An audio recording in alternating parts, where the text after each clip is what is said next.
friend of Scroll and Sword. Welcome to day number 22. We just cracked open the book of Exodus. I know some of y'all thought we'd be here a week or two ago, but we made it. We are in the book of Exodus back in the Old Testament, and we just went through 1 through 4, chapters 1 through 4, and we saw Israel enslaved. So now we need to start connecting the dots back to Genesis and remember where they were when we left off the story in Genesis. Joseph had just passed away, and the 12 tribes of Israel were instated, and now Israel, 420 years in the future, is in Egypt, and they are enslaved.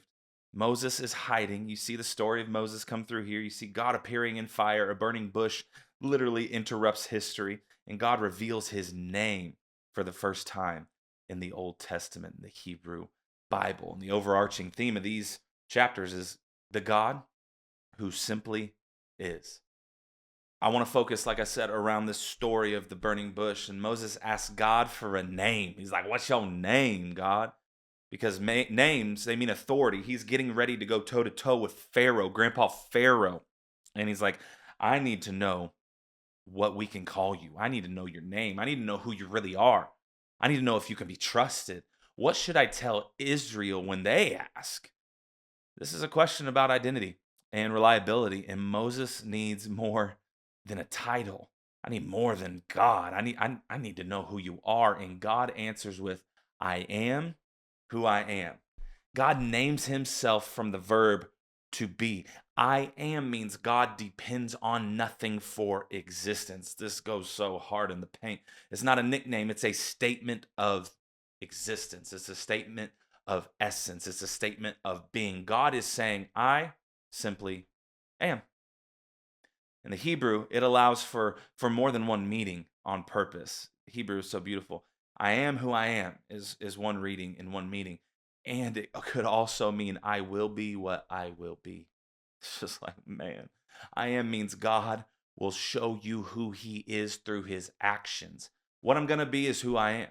What I do is who I am. I just am. And God refuses to be boxed into a single definition. His works will reveal his name. And this name connects back to Abraham, to the Exodus. It goes all the way back, pulling it to Moses right here. The same God who promised now delivers. I am means the covenant God has never changed. God is not introducing himself like, "Hi, I am who I am." No, he is proving himself continually through relationship with the chosen people. We got I and we got am. Am tells us that God is self-existent. Nothing gives God life. One of the biggest questions, and I think I've seen it in our discussion room, is just like, where did God come from? I am means God didn't come from anywhere. Nobody made God. He is self-existent, and we cannot fathom this. The last time we had one of these moments when we were thinking shortly about the Trinity, and this is just the same thing. We cannot comprehend what self-existence means. I am means everything else depends on him. God does not grow. God does not decay. He does not go one way or the other. He simply is the I am that I am. And God gives a name that points forward instead of backwards. It's not just I was, it's I am that I am. You know me by what I will do. I am means God's future actions reveal his character. And we're getting ready to get into the plagues and the sea. At this point, when he's talking to Moses at the burning bush, the rescue will explain the name. And the burning bush just starts the story. And a few days ago, we got into this whole narrative where Jesus later, when we're looking at Exodus and we look forward into the Gospels where Jesus, the literal I am, comes in bodily form, he claims the same name. Jesus, what did he say? You read it in John. Before Abraham was, I am. I am connects Jesus directly to the God of Exodus. It's just like, ooh, dang, this is amazing.